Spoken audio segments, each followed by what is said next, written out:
远古时代，人类每天基本只担心2件事情：老实人不再老实，牧羊人利用戒指杀掉了国王，娶了王后。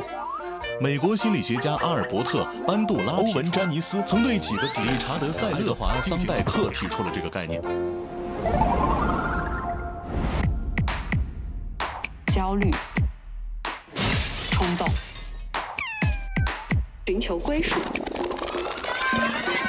放飞自我，间接激发了社会比较行为，典型的群体盲思现象。偏见在我们的大脑里的反应是比较复杂的。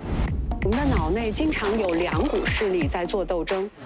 遭受网络暴力的时候，被排斥、被拒绝，来自于领导持续做出的敌意行为，这种都会引起我们大脑，以此来确立自我，也避免进一步的这种惩罚。通过一个实验来检验这样的一个心理过程。进行一个匹配作答，读题阶段，对这段经历的真实评价，已经触犯法律，之间的矛盾就越来越深。现在没有看到骨折，解除不了我对他的痛恨。